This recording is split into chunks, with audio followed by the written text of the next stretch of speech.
It feels really, really good to be back in my room for one of these. To give some really quick context on that. Oh, also, good morning. Today is Thursday, March 18th. Is that no? It's not the 18th because tomorrow's Friday the 13th, which would make it the 12th. It's Thursday, March 12th, 2026. Um, our house had been under repairs for the past few months. Like we needed to get the floor replaced downstairs, and that has been finished.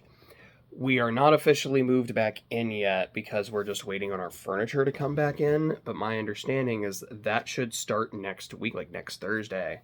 But it is completely fine for us to access the house. There's floors again, and like nothing really got messed with upstairs. I think some of the actual stairs did, but the rooms and the furniture up here is fine. So I can be back in my room. I can do some stuff. I'm probably not gonna like sleep here until I'm fully moved back in, but even then I'm kind of thinking about it. But it's just really, really nice to be back, even for just a little bit.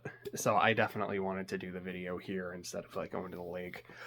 So that's just kind of thing number one.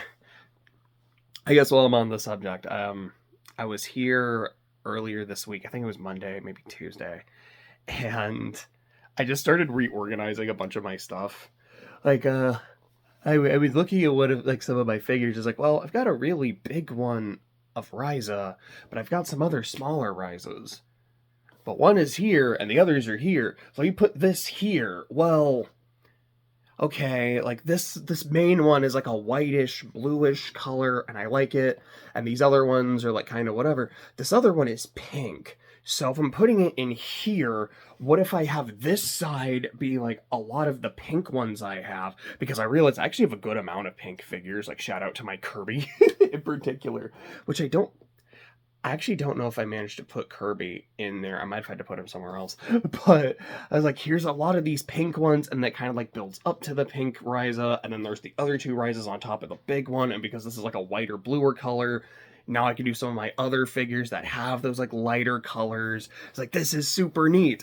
But because some other figures have either been sold, I think I put an A in there, sold. But since some have been sold or I'm trying to sell, I'm kind of storing them at Clay's. It's freed up some room elsewhere. I'm like, well, there's this nice little spot here, but Pyra and Mithra were there. And I love Pyra and Mithra, but these aren't great figures because I realized like a while after I got them, like, oh, these are definitely off-brand. Like the quality is not good. So while I still have them, I'm still displaying them. I'm kind of put them more in a corner, and I just put Beaky on top, so she just has like a nice little spot in a stand. And then I moved the like Queen of Hearts that was in that spot, and I put her down there because it's like really neat. And then I messed around with like my Fate stuff. It was nice. It was wonderful. It was lovely. Maybe I'll show it later. Maybe I won't. It just kind of depends on my mood. But like I said, it's just nice to be home. And just not... It took longer than I was expecting because I mean, like, specifically the reorganizing, because I didn't intend to do any of it. I was like, well, let me just move this here. Well, since I've done this, now let me do this. Well, now I've done this, let me do this. And it was honestly just really fun and really satisfying. That was a random head twitch. But I liked it. I enjoyed that a lot. So there's that. Some other stuff to talk about. Let me just go ahead and talk about Survivor. Because I did watch that yesterday, although... Alright, let me drink water.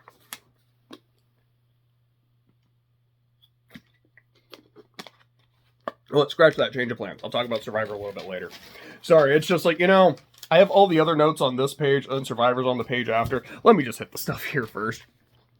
I feel like the thing I should start with, aside from like my room and stuff, is Octopath Traveler 2.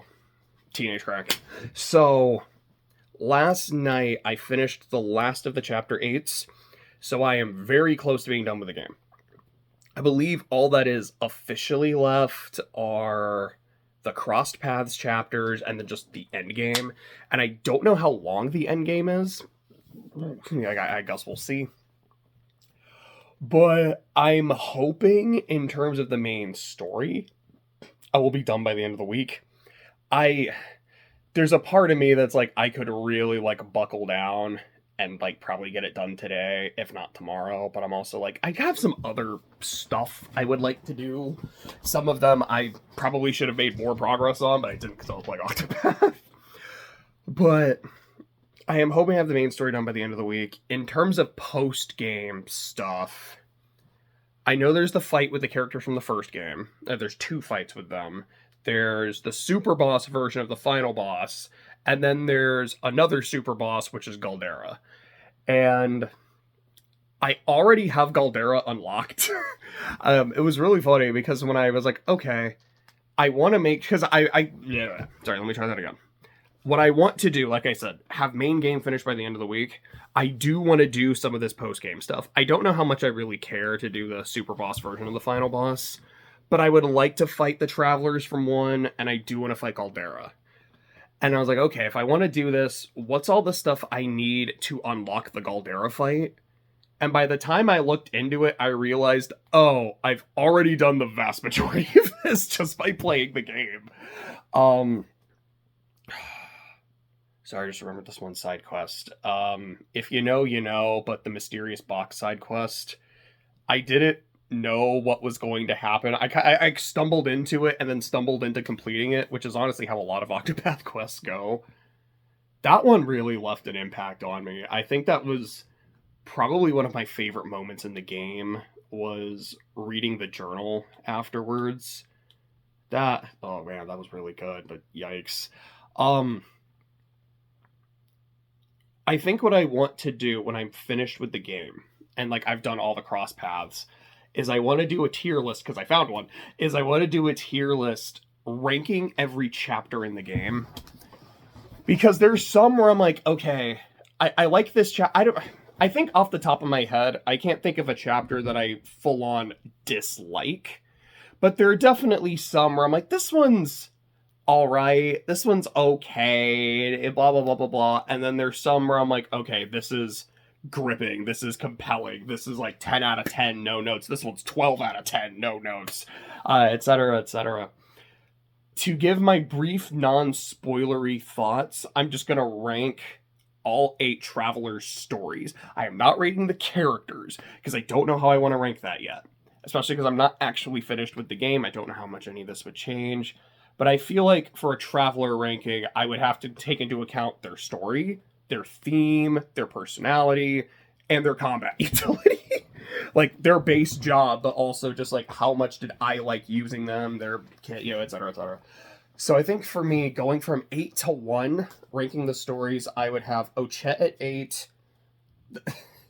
Sorry, I have nicknames for a lot of these characters, like Ochette, I call her Ocho, Particio, I call him the Party Bus. It's like Party Bus is at 7. 6 is Temenos. And I have not watched Mary Poppins in quite a while.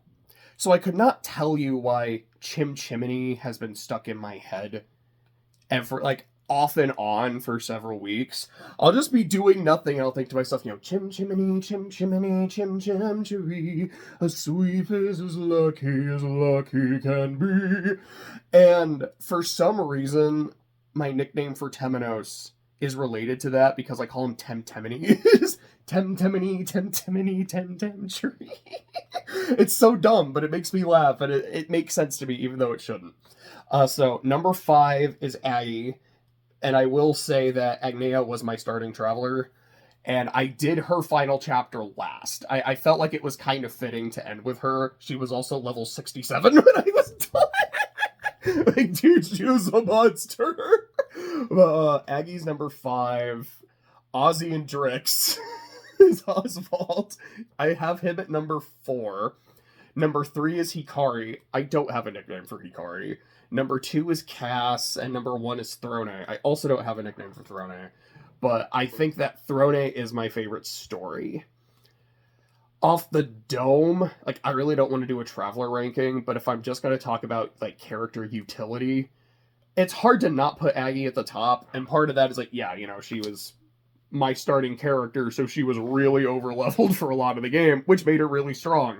But also, Windy Refrain go burr. Like, that was kind of my signature move, and it was what got the finishing blow on Dulcinea. And I'm gonna be honest, anytime I talk about this game and I refer to that character, that is how I am going to pronounce her name. I can't not say it. It's just such a fun name. But it was the final attack on Dulcinea. It was also the final hit on Mugen, which is easily my favorite fight in the game. The fight rules. Because that fight, at the end of it, I'm not trying to do a full Octopath 2 video right now, but like I really like this game, was Mugen is about to, like, he does his thing where he's like, okay, like, the boss is about to, like, wreck you if you don't break them. And I was not able to get close to breaking him, and I knew I wasn't going to be able to, and I think most of my team at that point, like, we were running on fumes in terms of health, but he was in the red, and he was in the red for a while. Like, okay, it's Agnea's turn. Her latent power is active. I could give everyone a buff. Like, I could give them the buff, because I had her in Cleric as her subclass for a lot of the game. Like, I could give her, I think it's Prayer to the Flame. Prayer to the Flame is the defense buff. I was like, I could give her that, and that will help a lot. But if I do that, I'm not healing, and we're pretty low on health. I could give her, like, Sacred Shield, but he's about to do something, and I think it even said, like, he's readying all his weapons, so protection from one attack ain't gonna do anything, and he has 2 other turns in a row after this. I could play defensively, but I'll probably lose. I could heal, which is also playing defensive. It's like, I could focus on buffing defense, but I'll probably lose. I could focus on healing, and I'll probably lose. Or I could boost, because she only had 1 boost at that point. It's like, and Windy Refrain, and just pray to the flame that this is all it takes, because he's been in the red a while, man. And I think he's weak to Windy Refrain, and it go burr, and it is what finished him off, and it was so satisfying. I wanted to finish all the final bosses with the starting, like, with that Traveler. I don't remember how often that happened. I know with Cass, he died to poison that Cass inflicted. Like, that counts. And given his character and what he's doing, this is really satisfying. So I'm just going to go over that real quick. Hikari, Aggie got the final hit. Dulcinea, Aggie got the final hit. Cass was the poison, so that I count that. I don't remember who got the final hit for Temenos. I want to say it was Temenos, but it might have been someone else. Like, it might have been Ochette. Throne got the final hit. I had that one set up because, like, look, I think he's low enough that if anyone else hits him, he's going to die. So I'm just going to spend a couple turns buffing Throne. Ozzy, just analyze him so I can see his number. Yeah, he has like 1,700. Auber's Reckoning, I think. I was like, yeah, that did full 9s. He's gone. Oswald got the final hit on Harvey, and I think it was One True Magic.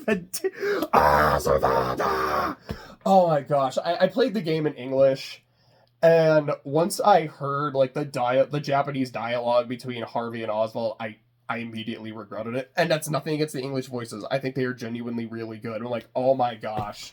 Harvey going full Dio, while Oswald is Kotomine Kire. Oh my goodness. That would have been incredible. Dude, just Harvey's pose, his boss sprite. It's one of my favorite boss sprites in the game. I also have to give a shout out to, I don't remember his name, but the dude from Agnia's Chapter 2 and the dog that Partitio fights. I'll also say, that's another one. So Partitio's final boss, if I remember correctly, I think he got the final hit because I think I used foreign assassins. And he survived it. We had our little cutscene dialogue, and Throne was the next turn, who used Veil of Darkness, which does literally 1 damage to all foes, and that's what killed. So it was, okay, Partitio got him down to the cutscene, and then Throne finished him off, but Partitio basically got it done. And then, I think the only one I'm missing is Ochette, and I genuinely don't remember who got the final hit. It might have been Ocho, it might have been Hikari, but most of them I was able to do with the character. What else do I want to say about Octopath 2? Again, like, I'm not even done with the game, but I'm really close. I'm probably like 70 hours in. That wouldn't surprise me. Something I was doing with Trail. Oh, sorry for my nasty knee. I Something I was doing with Trails was like recording a lot of boss fights, and I forgot to do that for a lot of this game, but I think I did record all of the final bosses. I think the Darkling was the only boss to kill me. Like, not in the entire game. Maybe in the entire... No, I think there were others that killed me during the game. But it was the only final boss. Mugen was close, but I got him. Harvey, I think, got a little dicey near the end because I think I just clicked the wrong move at one point, like near the end. Like, oh, I did not mean to do that. Oh. Claude, no. Okay, Trousseau, no. Dulcinea, no. Oh my gosh, Dulcinea got destroyed for my overleveled Agnia. Caldina, no. Who's the other one I'm missing besides the Darkling? Oh, and Rock, definitely not. He got destroyed. Yeah, Darkling was the only one I lost to. It took me 3 attempts. Like, the first attempt was going super well. This thing was in the red forever and just not dying, and then eventually it got me. And I was really confused. And then I tried a second time, and the attempt went way worse. But during the second time, I went, oh, wait. It looks like it has, like, a health, like, regen buff. I think it had that in the first fight, and I just didn't notice or think to take it off. Oops. And then I tried a third time, and it went a lot better. There's that. I guess just some of the side stuff that I've done. I don't have Conjurer yet. I'm probably going to do that either next, or I'm going to do some of the cross paths next. But I've had Arcanist for a little bit. I've had Inventor for a lot of the game. I haven't really used it, but I've used some of the support skills. What's the other one? Oh, an Arms Master. I've used that. I've had Hikari in it, Ocho in it. I think I've had Throne in it too. I've definitely had Cass in it. It's been pretty fun. Most of the weapons I had gotten just by doing the game, just exploring. So it was really satisfying to finally like get the class and start getting the payoff on that. I feel like there's like other just exploring stuff I want to talk about, but I don't really know what to say. Oh, I will say I have Sharky in the party. Dude, Sharky's so fun. I love it. Oh, that was so good. It's so satisfying. Like, I have Sharky. Sharky was guarding a dungeon. I haven't done that dungeon. I don't know what's in there. But probably something really cool. I fought the giant blob, but I haven't found him again, so I haven't been able to capture him. I fought the Gigantes. That was pretty fun, because that was the last thing I had to do for the Goldera side quest, aside from, like, fighting Goldera. Which I did. And don't get me wrong, I did not, like, really do anything. It was just like, okay, I found the island. Like, that I had to look up, just like, where is this thing? We're like, okay. I mean, since I'm here, and I'm basically done for the night anyways, let me just fight, see how this goes. Okay, this went as poorly as I expected. Got it. But now I have literally the super bosses, like, on the map, so I can go take care of this later. But it was so funny.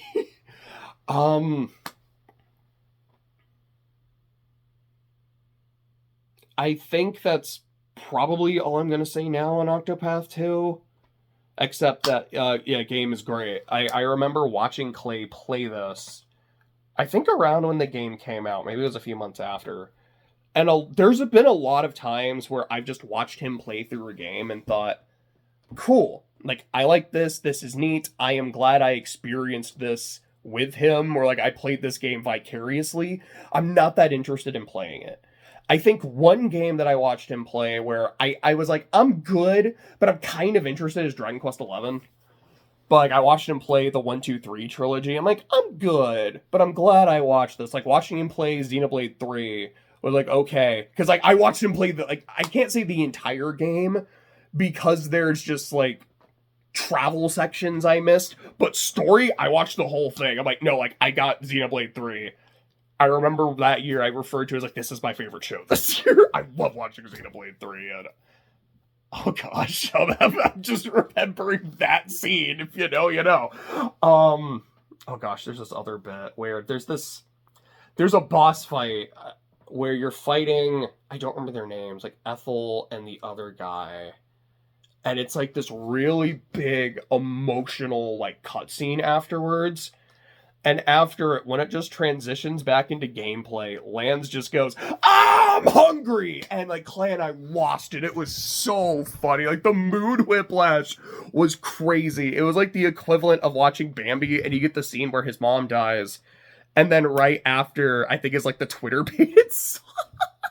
And it's like so wild. Like it is the whiplash of like playing Throne's final chapter and then doing Agnias, which yes, I did. Like that was really fun. And what was the point I was making? Sorry, I got distracted. Like I talked about Bambi and then Octopath. Shoot, sorry, now I gotta go backwards.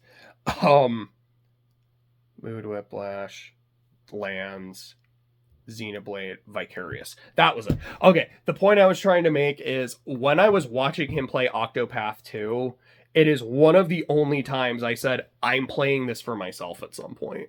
This looks super fun. The bits and pieces I've gotten from some of these stories are like really interesting, and what he's told me, these sound super compelling. And I think there were a lot of moments where he's like, all right, like I want to talk to you about some of the stuff you missed. I'm like, I don't want to hear it because I need to play this for myself. And it's been a few years. It has been on my list.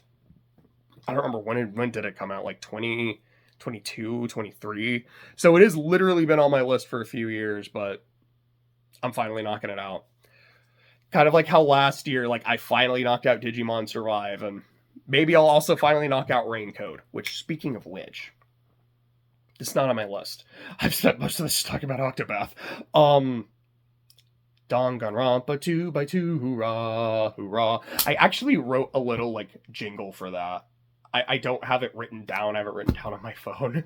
But it was just, like, really goofy and it made me happy. It's like, when that comes out, and when I, like, do a video on it, that's how that video was starting. But my point is, I still don't know when it's coming out, aside from this year. But I'm so excited. And I've been, like, theory crafting. Because there's something I've, like, thought about that makes a lot of sense to me, and something that hit me yesterday, where I was like, oh, duh. So the game is two things. It's a remake of Danganronpa 2, and then a remixed story with the same cast, but different kills. And that storyline is Danganronpa 2x2. And I'm like, oh, okay, I get it, like 2x2, because it's 2 and another version of 2. And then my brain went, 2 times 2 is 4, and this is essentially Danganronpa 4. Oh, that's clever. Like, I get that. I was like, I'm sorry. I was like, I realized that last night. I'm like, oh, I get it. You sly dog. But the other thing, without going into spoilers, which I really spoiled a lot of Octopath 2, that's my bad, is a major plot point in Danganronpa 2 is the characters learning they have amnesia. And I believe that's in, like, early on in chapter 2 is when you learn that. It might even be in chapter 1. But the characters learn they have amnesia, like, oh, okay, what did we forget? And eventually you find out, it's like, oh yeah, that's a really big deal. And it's something I actually really like, because in the first Danganronpa, the characters don't know that they have amnesia. That's a late game twist. Here, it's revealed really early on in 2. It's like, no, yeah, you guys have amnesia. Yeah, we are doing that same thing. We're handling it differently, and we're letting you know ahead of time. And I thought that was kind of neat. My theory for 2x2 is they're like, oh yeah, like, you know, something's going to happen early on and everything's going to be different. My theory is the amnesia gets resolved in chapter 1. Is they learn what their, like, all of their histories are, and that's how the game starts. Like, that's like the end of the prologue, early chapter 1. And I'm like, yeah, that would definitely change some things. So my personal theory is, I'm getting a little bit spoilery here, and I'll admit that. I guess it's like more like I'm giving a bit of a warning, is I think Nagito is going to be the first killer. possibly the first victim. But if they are doing like, no, everyone got their memories back, he's probably going to be the first killer. Maybe the first victim if it's like a Mizano situation. I also wouldn't put it past him for like, yeah, the first case is just a suicide and it's his. And him being gone in chapter 1, yeah, that's definitely going to have a lot of ripple effects. I've also wondered if, even without like me thinking about this, is could Hinata be the first victim?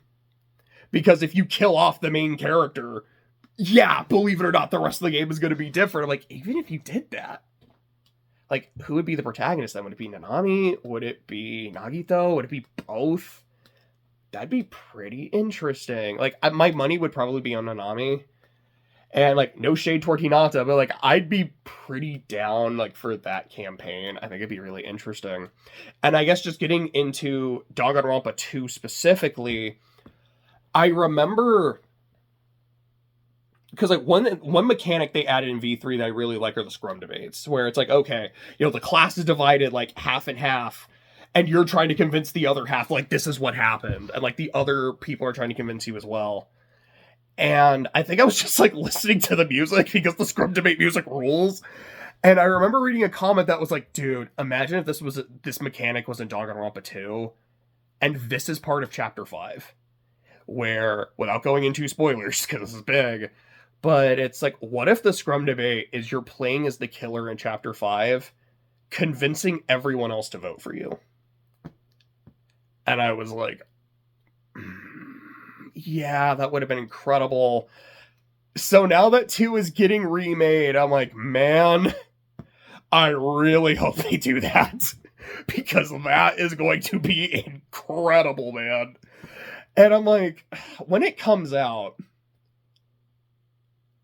Clay has never played Danganronpa 2, so I think what's probably going to happen is both of us are going to be playing one of the campaigns, and he's going to be playing the 2 campaign, and I'm just going to be, like, riding shotgun, and I'm going to be playing the 2x2 campaign, and if it gets too spoilery, because he doesn't know a lot of what happens in 2, I'm like, okay, dude, like, you kind of can't watch this. It very much assumes you played the original game. But if it's not super spoilery, it is just like, here's Danganronpa 2, but it's a little different, then I'll probably play it like while he watches. But, dude, I'm so excited for it, man. Again, I don't know when it's coming out. There was something that, like, it's like a month ago that really made me mad, where I saw the option to pre-order it, but there still wasn't a date. It was like 2026. Like, really? Like, I can pre-order the special edition. I don't even know when it's coming out. It's not even like a spring 2026, late 2026. Anyways, there's that. I remember something very similar with V3. I was like, there's that. I'm moving on. Remembered something. I remember when V3 came out in Japan. Because before the game came out, and it was just in like the news cycle, I was like, I want everything. I want to know everything about the game. I want to know the cast. I want to know the talents, blah, blah, blah, blah, blah. And as soon as the game came out, I was like, I don't want to know anything now. I want to go in as non-spoilered as possible. And I avoided spoilers. But I did, like, almost every day. Probably not every day, but, like, every few days. Like, okay, let me just check the Wikipedia page.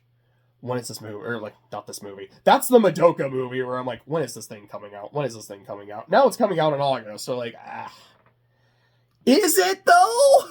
Because I think it was supposed to come out at, like, winter 2024, and then it got delayed to winter 2025, and then it got delayed to February, specifically 2026, and now it's, like, a very specific date in August. I think it's, like, the 18th or the 28th. Like, a specific date is a good sign, but all these delays, I'm like, I don't know what the problem is. Like, is it reshoots? Which, when you're not reshooting, like, it's animation, but is it like, are they having to redo parts of the movie? Is it just, like, there's a lot going on and they just haven't been able to finish it on time? I'm like, dude, I don't know. And I'm, like, getting worried, but I'm excited, and But the point I was trying to make there was, like, something very similar with V3. I was like, when is this game coming out? When is this game coming out? Because I want to play this. Like, I am avoiding spoilers. I gotta know. And then I remember I was in class in law school, and I was just, like, checking an update, and I saw it, and I was like, I'm trying to not, like, react to be excited. but I was very excited. And I also remember when the game came out, I I basically just took a week off from like I'm not going to class this week. I made sure that I have plenty of absences that I can use because I'm just gonna play Danganronpa 3. And I also remember the night it came out was, I believe it was a Monday, or it was like the game I think was coming out on Tuesday, but like I had it ready to download and it was available at like midnight. I think because I was on the Pacific Coast, it was available for me at 10 because actually no, it might have been available at like 9 because on the East Coast that would have been midnight. Like it was some weird jank, but I was able to play it. But it was Munchkin night because every Monday night we played Munchkin. And I was like, dude, my game is about to finish. And like we're all at like level 9, which means the game is either about to end real quick or it's not gonna end anytime soon. Probably the latter. And I'm just like, I just want to play my game. It's just about done. I think it was like dead ass, like almost as soon as the game was done downloading Divine Intervention as a cleric, I win. I was like, all right. Divine Intervention, I win. There's literally nothing you guys could do about it. That's how this card works. I've gotten a lot of wins on Divine Intervention. It's awesome. Like, all right, I'm done. Love you guys. See y'all later. I'm just gonna do this. And I think I went to bed that night at like 4 in the morning or 6 in the morning because I just played through like the very start of the game to the end of the first chapter. And, oh, dude, I love V3 so much. It's good. I don't have a list of my all-time favorite games because I'm also like there's a lot of games that I love and I don't know, like I would want to put them on the list and I'd have to make the list long enough to accommodate all of them kind of thing. Like V3 got to be up there somewhere, man. It's so good. It's 32 minutes, and I haven't talked about most of the stuff on the list. A lot of this was Octopath Traveler, then a Danganronpa tangent that wasn't planned. Oh, ADD is fun. Other stuff to talk about, though. My Chemical Romance. I listened to all of their albums, all their studio albums. So that's Bullets, Three Cheers, Black Parade, Danger Days. And I made my video on them Sunday. It might have been Saturday. I think it was Sunday. Short version, I liked it a lot. I had a really good time going through their albums. As I said in the video, it's like I went in expecting goth Linkin Park, and what I got was goth Fall Out Boy. And personally, as much as I love Linkin Park, that does appeal to me a bit more. But I think what I really love about My Chemical Romance is, again, like expecting goth Linkin Park, I was expecting a lot of just like depression. And not to say a lot of their songs are happy. Like it still has that, but more like okay, to use an example, there is a song on Minutes to Midnight, Linkin Park's third album. I believe it's the second song, called Given Up. And literally the chorus, which yeah, in hindsight hits a lot harder, is Chester screaming, "I've given up. I'm sick of feeling. Is there nothing you can say? Take this all away. I'm suffocating. Oh, God. Tell me what the fuck is wrong with me." And, like, the iconic part of that song is this just, like, really long, epic scream that he has, where he's like, "Put me out of my misery. Put me out of my misery. Put me out of my... Put me out of my fucking misery." And then he holds that for like 18 seconds. It's crazy. That's like what I was expecting from My Chemical Romance. And what I got instead was not "put me out of my misery." It's, I am not afraid to keep on living. I am not afraid to walk this world alone. Honey, if I stay, I'll be forgiven. Or I think it's, if you stay, I'll be forgiven. Nothing you can say can stop me coming home. And that hits so much differently for me, man. Like, it's sad, and it can speak to that, like, fundamental part of, like, the human experience. But it's uplifting. And I really, really loved that. And I think I mentioned in the video, it was like, yeah, I've only listened to the, like, before doing this experiment, I guess, I don't know if experiment's the right word, before, like, saying I'm going to listen to all their albums, I'd only listened to the Black Parade in its entirety once. Like, I've listened to Welcome several times, one of my favorite songs ever. And I've heard Teenagers a lot, and it's a song that's grown on me a lot, too. But the only time I'd listened to the album was this dude did a cover where he's like, so I was working on a Joker voice, and I honed it by singing the Black Parade. So, here's me singing the entire album in my Joker impression. And that was the first time I ever heard the album. That was like last year. I think it was one of the things that really inspired me to do this as well. I think I mentioned that in the video. And I linked that video. I put it in the description of my MCR video. It's like, I referenced it. This is awesome. Like, I gotta shout this out.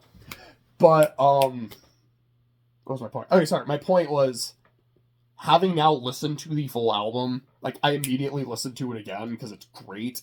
And I remember thinking to myself, and I said this in the video, if I had listened to this when I was like 16, this would be my favorite album. Because I know I would have listened to it all the time. Because, like, even now, I'm like, I kind of just want, like, not at this moment, but there have been a lot of times where after listening to it, I'm like, I kind of want to listen to it again. I was like, I just kind of want to put on a couple songs because they've just, like, stuck in my head because they're, like, really catchy. Like, I think they're really good. Like, yeah, this is... I guess to put it one way, I was kind of expecting a bit of a meme when I was listening to MCR, and I'm like, no, this is, like, genuine art. I really like the music. This is good, man. This is so good. I don't know who I'm gonna do next. I have a list. I know Bowie is on there. Maybe I'll do David Bowie next. But I also don't want to do Bowie because I'm kind of intimidated because there's so many albums. But, like, I've got a long list. Like I said, I don't know who I'm gonna do next, but we'll figure it out. I haven't read any more Lord of the Rings.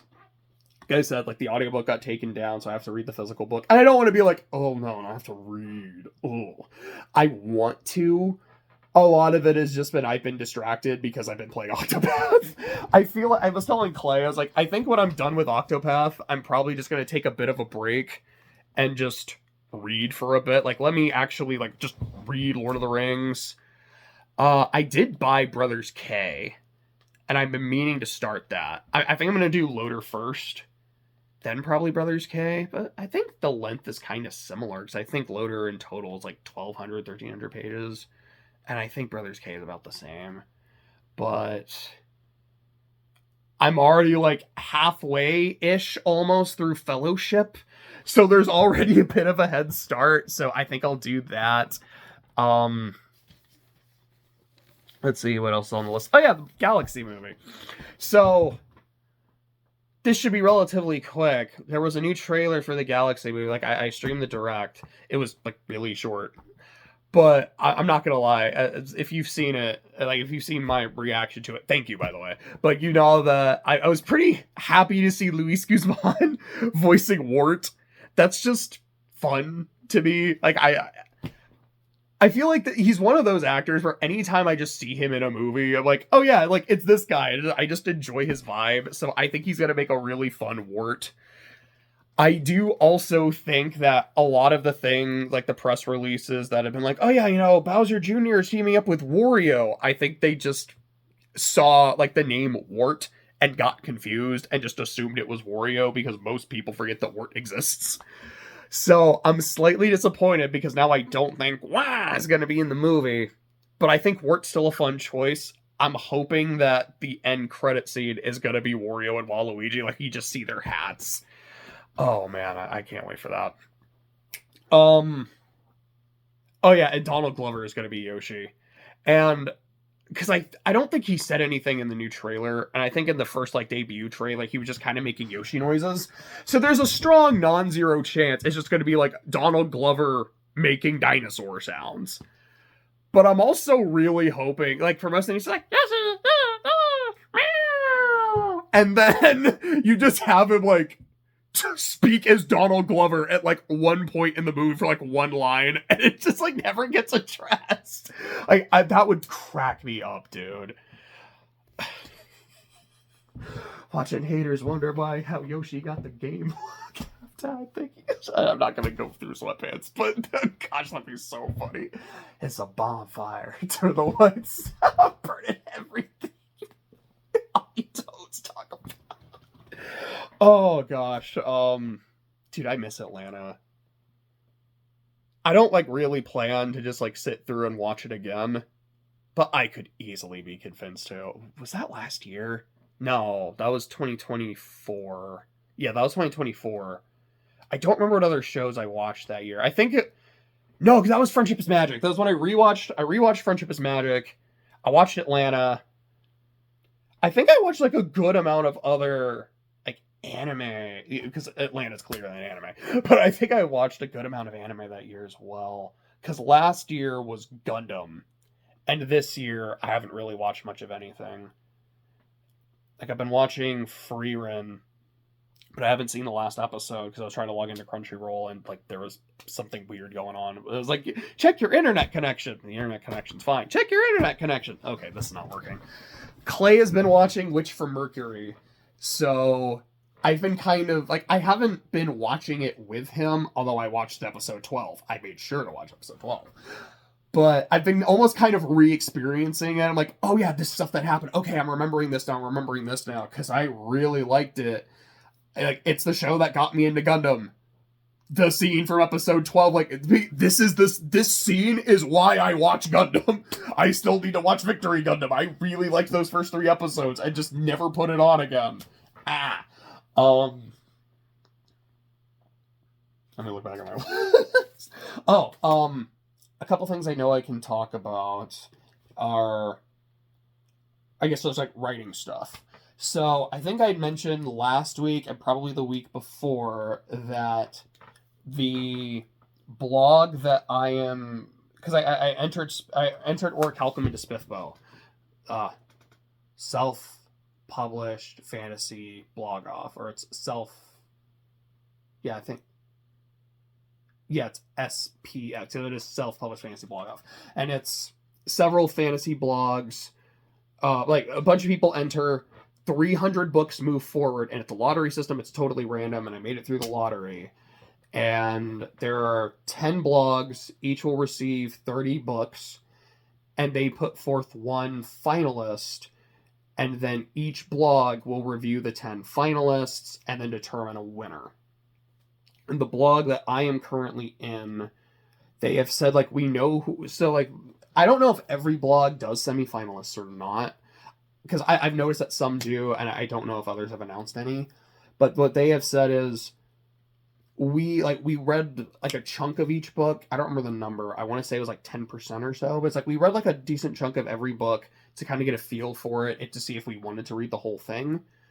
And which is something they even talk about like in Spitbo in general. They're like, this is kind of what's going to happen because they have 30 books. They're not going to be able to read all 30. This is self-published fantasy. A lot of these are going to be door stoppers. But they're going to read a good chunk and then determine, is this something I want to read? And then the ones that they really like or are really interested in, they will read all of those. And then they'll like determine a finalist from that. I'm like, that makes sense. So they have said, we know the 6 that we're gonna read all the way through. Sorry, I just thought like 6 and like it's like a team of Pokemon. I've been playing too much Octopath because that's like how Chet works. I think is it literally 6 that she has. It might be like 6 plus her legendaries. I might be wrong about that. Anyways, I'm sorry, I got distracted again. My point is, they're like, okay, we know the 6 that we are going to read all the way. We're going to be announcing them like 1 week at a time. And I'm kind of assuming that they're also just like reading those 6 as they're doing this as well.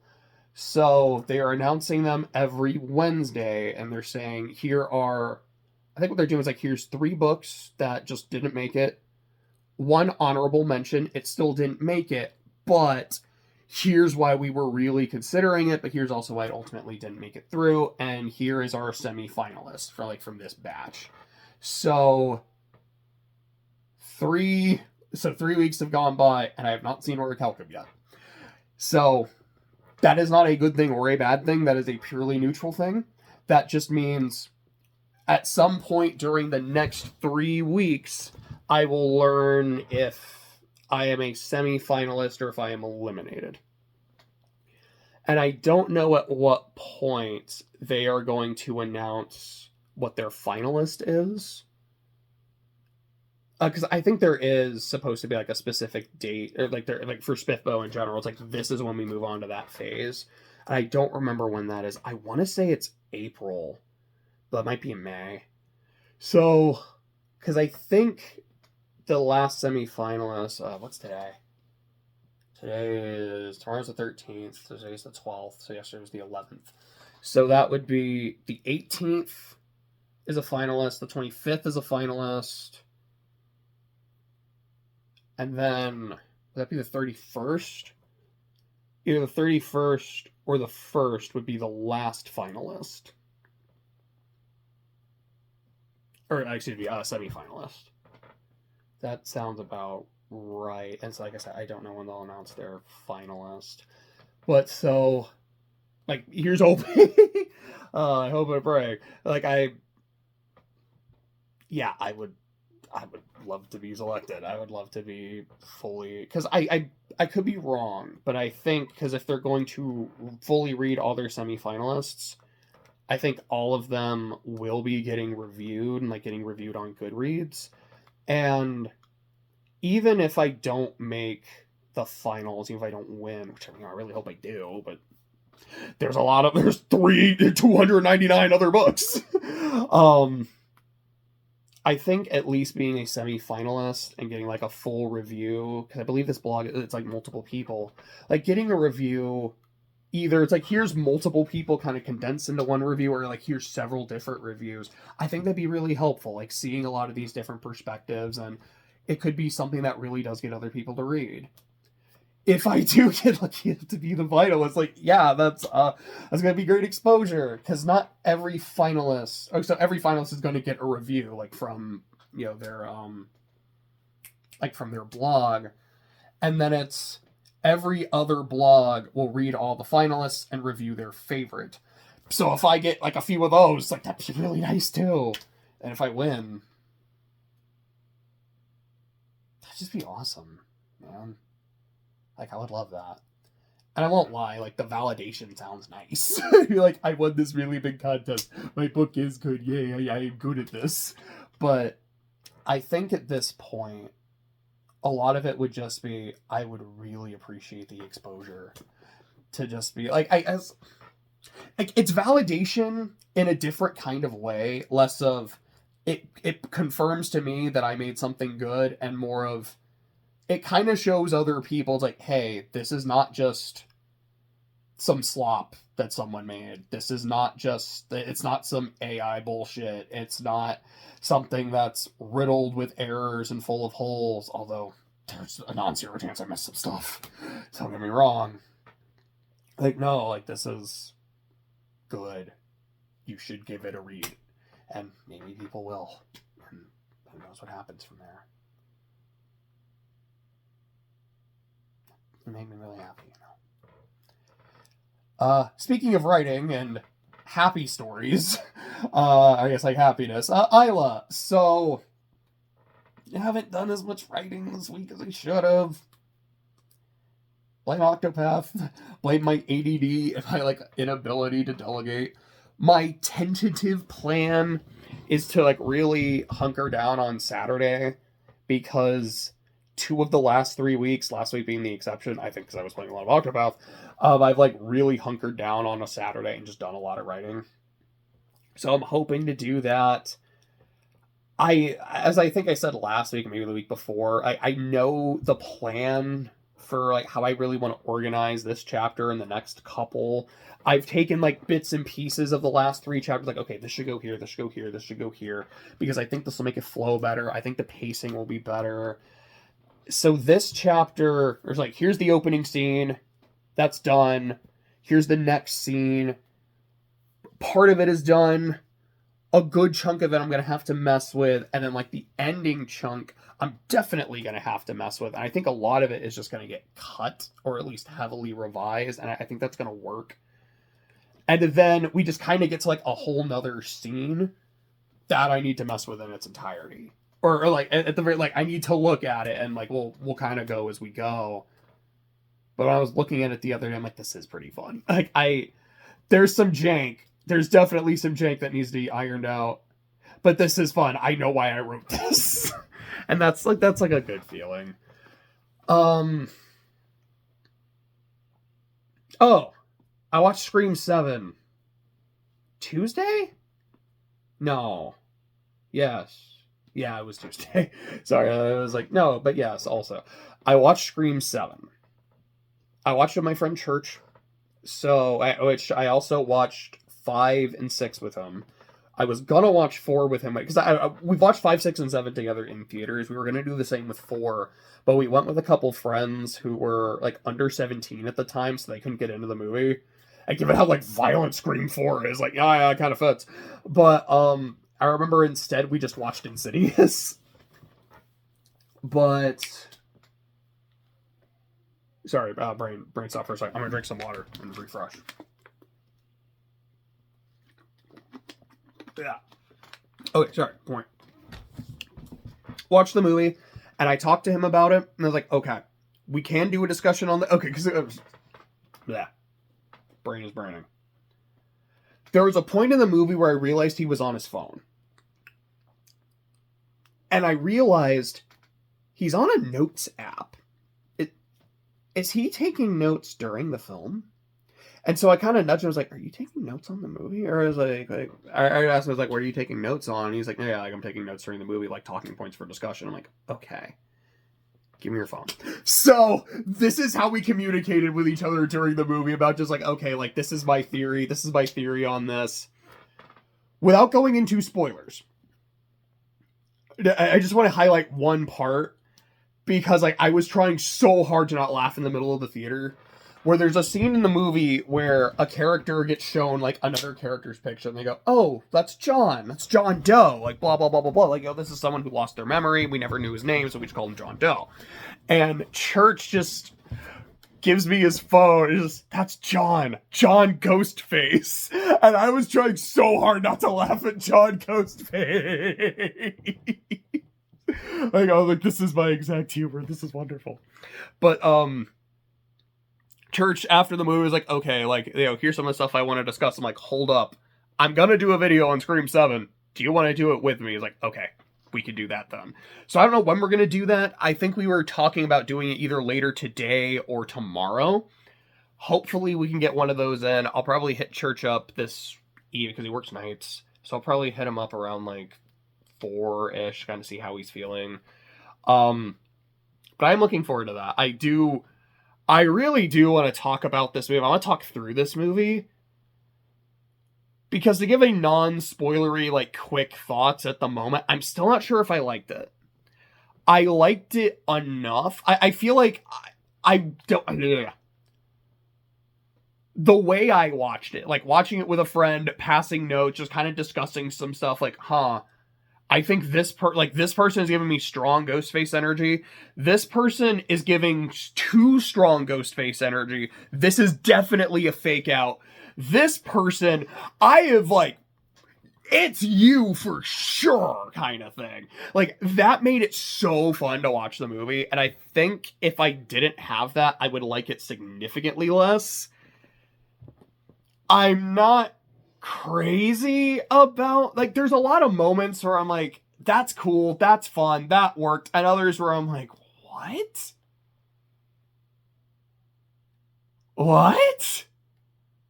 okay. So I'm looking forward to really talking through it with him and just kind of getting his opinion on it as well. Because I think he liked the movie like a lot more than I did. So maybe he can convince me, or maybe talking through it and be like, look, I don't think I liked it, but I'm glad I saw it. I might kind of be in that boat. I don't know. I feel like overall it's more, I liked it enough, but I didn't love it.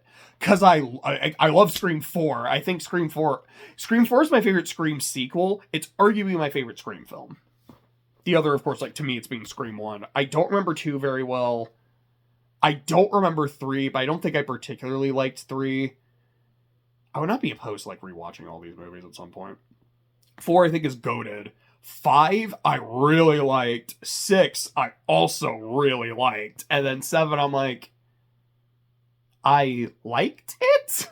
Question mark. So there's that. What else have I done? Let me actually look at my notes again. Okay. Galaxy, Spiffbo, Scream. Now we get to the part where I don't understand my own writing. Okay, Isla, talked about the house, talked about reorganizing my figures. Frequency. And that says frequency mat. And I have no idea what that means. I have literally no idea what that means or why I wrote it. There's MCR. That's DAM 83. I have no idea what this means. I know what Distant Lands means. We watched Distant Lands. Like, we finally got around to it. So the neat thing about this is, like, I watched it with Clay because we watched all of Adventure Time together. We also were watching it with Jose because Jose has also watched Adventure Time. He hadn't seen Distant Lands. I think he said he watched the Finn and Jake episode, but he hadn't seen the others. So the three of us watched it together. I think we watched the BMO episode, and then we watched Obsidian and Together Again, and then, like, another day we watched Wizard City. So, some point soon, like, it's gonna be, like, tomorrow or, like, later today, we're gonna start Fiona and Cake.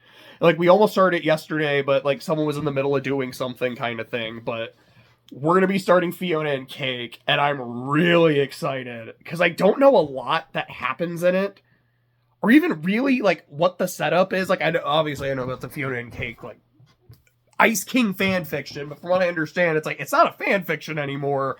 It's a whole ass thing. And there's this one episode, I want to say in the last season, the penultimate season of AT, where Ice King is getting this, like, beamed into his head. And I remember, like, we watched that with Jose, because he watched, like, random episodes of Adventure Time with us. He's like, dude, you have no idea how important that is. Like, oh, okay, so this is a real universe, and this information was just being transmitted to the Ice King. So I don't know, man, but I'm excited because I've heard it's great. One of the only things I know is I know Finn is in season 2 because I saw, like, a clip of him interacting with Fiona, and that might have been a major spoiler, but it's, like, one thing I know. I'm sorry, I'm still trying to figure out what the heck this is. Frequency, is that 2 X's? Frequency max? I don't know what that's supposed to mean, though.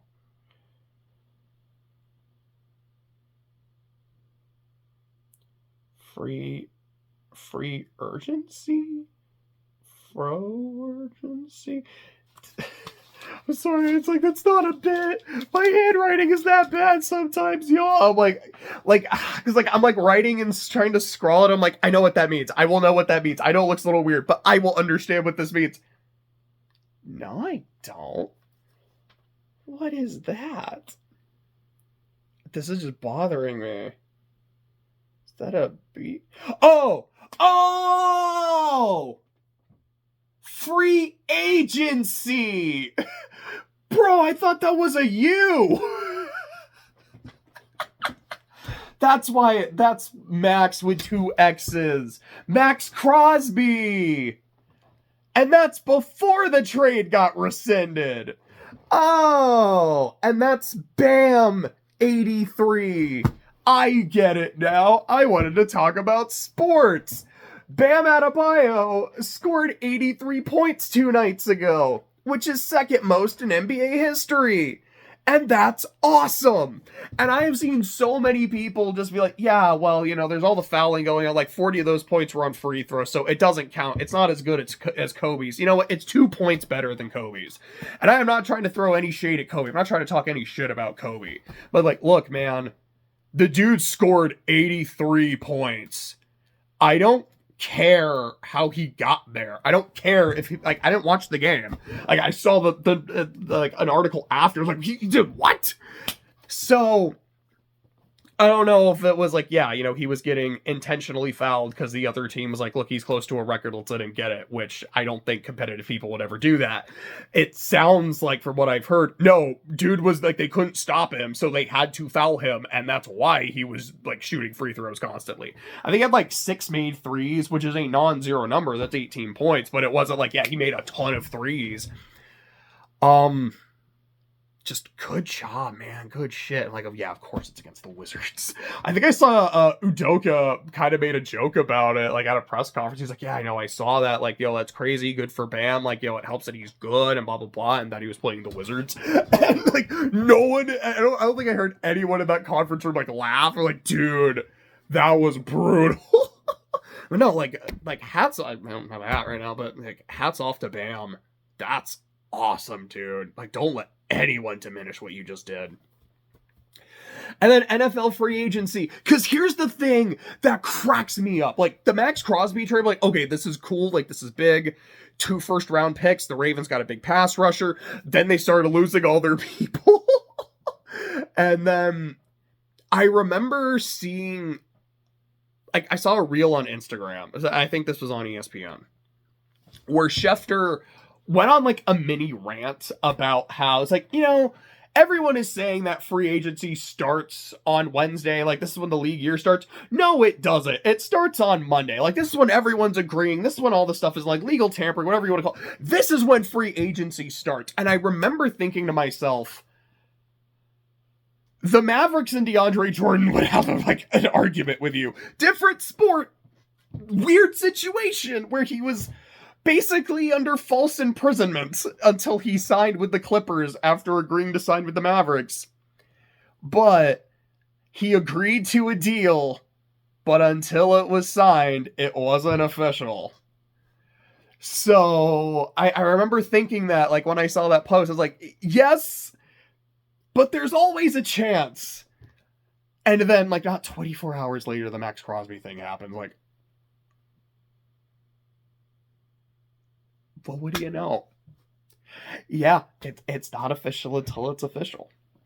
And then they got Trey Hendrickson. Because I remember seeing a bunch of memes of like, dude, Joe Burrow has to go against TJ Watt twice a year, Garrett twice a year, now Max Crosby twice a year. And then it's like, okay, now he does it. Like, Jamar Chase can breathe easy. Joe Burrow can breathe easy. Now we got Trey Hendrickson. We got your pass rusher. Oh, no. Like, dude, that's gonna be brutal. The Saints have made a lot of moves. I like ETN as a pickup. I don't remember the name of the guard we got from Buffalo, but I know we got, like, I think one of, if not the best guards in free agency, if not the league. So the O-line is definitely looking better. I think McCoy should be back and should be healthy. So the interior O-line's looking good. The tackles are looking good because, like, Hufaga was good last year. And I think Beecham, I think it's Kelvin Beecham, was our first round pick. Like, he was really good last year. Like, okay, the O-line is looking good. Shuck was looking good last year. With protection, he should be all right. We got like Caden Ellis, and like I remember, like, he's a good linebacker, so that'll help. We did lose to Mario Davis. That makes me sad. I think we are losing Cam because he's hitting free agency for the first time. And I'm very torn on it, because on the one hand, like I don't want to lose Cam Jordan. I want Cam Jordan to be a Saint for life. I want him to retire a Saint. He also had 10.5 sacks last year. The 3 previous years, I believe, were like 4, 2, and 8.5, respectively, like going backwards. And like 8.5, that's still a good year. It's a down year for him, but it's still good. 2 and 4 in a year is bad. And I think he's 36, about to be 37, or it's like he's 37, about to be 38. Like, he's getting up there. He had a good year, followed by, like, right after some really bad ones. So as much as I would love to have him around, like, I think he'd be great for the locker room. I think you can still get some production out of him, and he could be a really great mentor to, like, some younger guys. I don't want to give him, like, a huge deal or, like, a long-term commitment right now. And that sucks, but it is a business. And you kind of got to remember that, especially when you remember, like, yeah, this is a rebuilding team. I would love it if we had like a Commanders kind of situation. Like, yeah, you know, like we're rebuilding, we're trying to figure stuff out. Hey, we're in the NFC Championships. You know, the commies 2 years ago, or the Seahawks. Like, all right, we're rebuilding.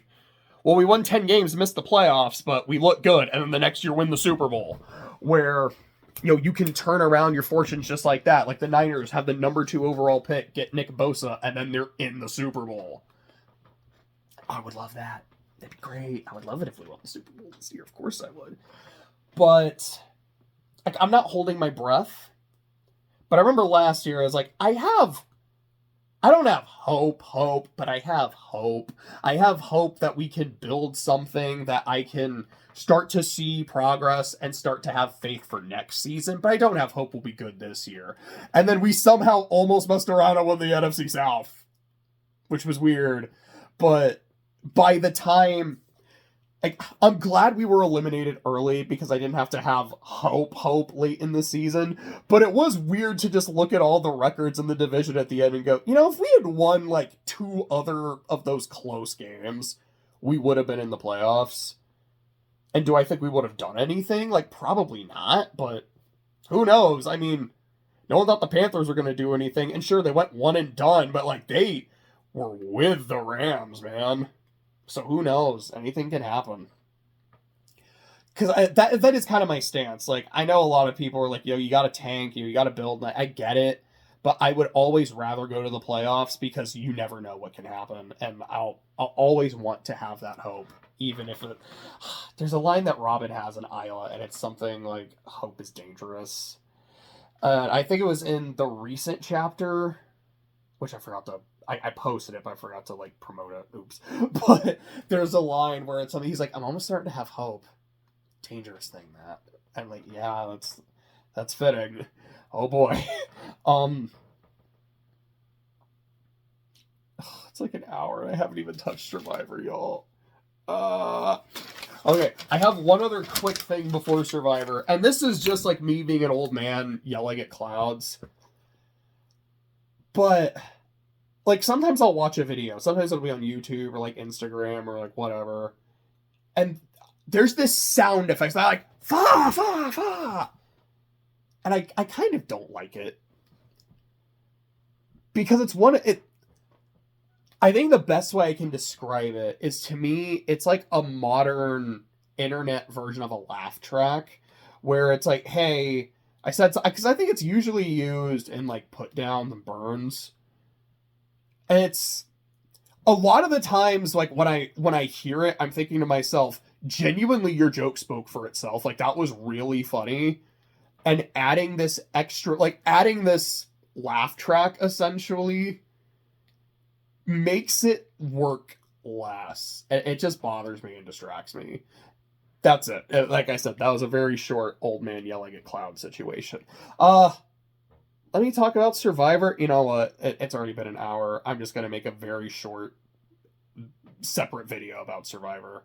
Short version, I'm heartbroken because I lost Q, but otherwise, like, good episode.